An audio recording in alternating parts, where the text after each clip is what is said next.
stuff to process, stuff to make broth and a base,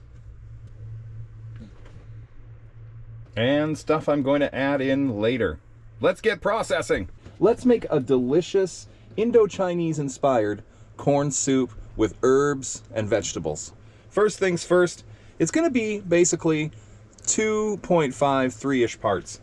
The first part is prepping stuff that gets dumped in once the base is finished. Prepping stuff that gets fried up in a pan and then added with this stuff. And preparing the base itself. All three steps will come together really quick and easy. So let's go. Let's peel some carrots. Just follow the recipe that I leave in the comments. And don't cut the tops off, because if you're using a mandolin, you're going to use those to give you some distance between the blades. Just dividing these into quarters, almost to the top, so that when I cut them using a mandolin, they're already sectioned up nice. We want most of the things we're cutting to be about the size of the kernel of corn itself. I'm not going to add peppers this time to this recipe, but that's another good option if you'd like to have some bell peppers in there. Why not? Carrots are all done. Now let's move on and process the corn. We're going to use the mandolin to take off the widest part of the top we can, and then I'm going to shave off the starchy parts at the bottom to help build the base of our soup. Let's go. Aw, shucks. If you have any corny jokes, I'm all ears. Leave them in the comments. If you comment, that would be amazing. And hey, make sure you join our corn army, where just by joining, you can achieve the rank of colonel.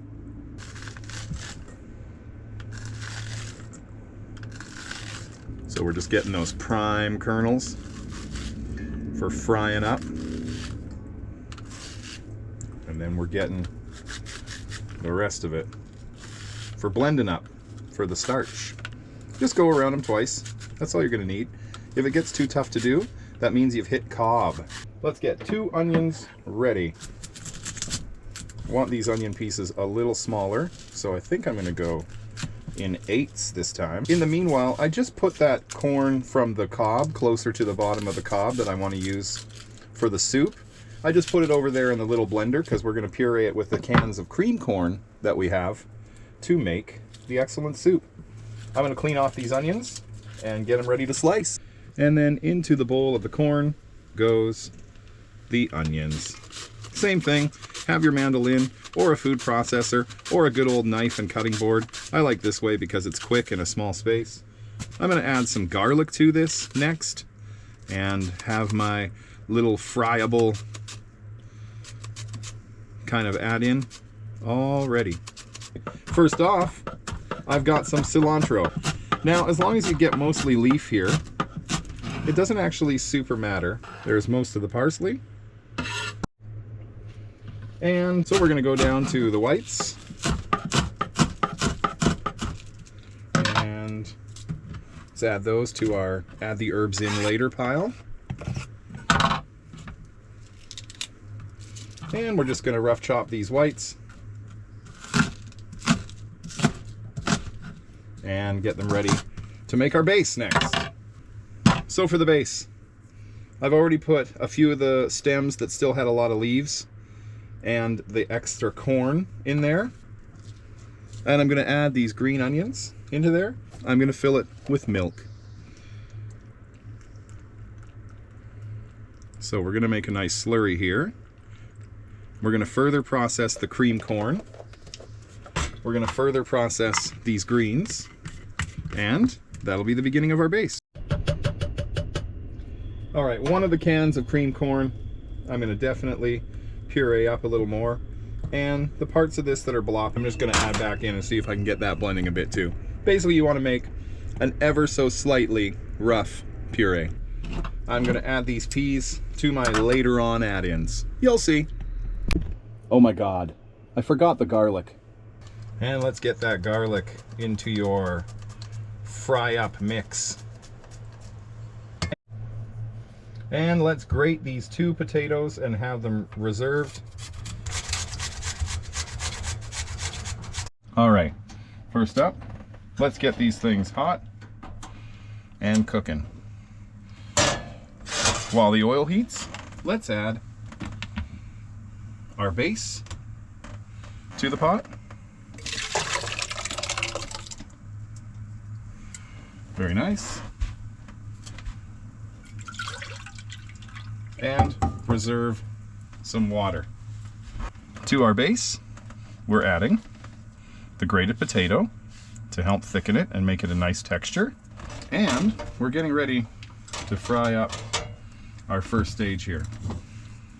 And I'm also going to add about 3 or 4 tablespoons of this product I'm trying for the first time, Plockman's organic vegetable stock powder. Now that our oil is ready, these things here, the garlic, the carrots, the corn kernels, they're all going to be fried up nice, really cooked up so they have some nice texture, some nice color, teeny bit of salt, and let's get some spices in there too. I'm going to add a little bit of red flaked pepper, generous pinch of cumin, a bit of turmeric so we keep that lovely yellow color, seasoning salt, and chili powder. So mix that through and get a nice cook on your onion, garlic, carrots, corn mixture. Basically, just let it sit and brown and flip it and cook it down. Occasionally, stir your base. And once those are starting to get hot, in your reserve water, we kept about a 1.5 to 2 cups of water. It doesn't make a huge difference. We're going to add a couple tablespoons of cornstarch. Here's a cornstarch trick. Have it moving when you add it, because we don't want clumps. Stir well. And set it aside. At this point, we're stirring and watching carefully. We're looking for the base to start to cook those potatoes by coming to a light, low boil. And over here, on the side of the add-ins, we're looking for color or browned bits to form. Yeah, looks like we got some there. So we're just kind of turning it through and keeping that cooking down so that we maximize the flavor and it turns it a beautiful color when we add it in. So, when you have just noticed to start this boiling, let's get the herbs in there to reduce the size of those down a little bit so we have the room for everything else that we may want. And then the next thing we're going to do is we're going to stir in the mixture of starch and water. Then we're going to top it up with water after this is in. Bring that to a nice, but I'm finding it needs a little re-season by way of more delicious vegetable stock taste. I'm going to add some turmeric. Get it to a boil for 2 minutes. Light boil for 2 minutes. A simmer. And we're going to come back and check on it and soon be eating corn soup. All right, it should pretty much look like this. Now's your time to taste and re-spice. Zazz it up if you want. It should have a neutral, very, very lightly creamy taste. And you can see it's thickened pretty nice too from the potatoes and that little eensy teensy bit of cornstarch.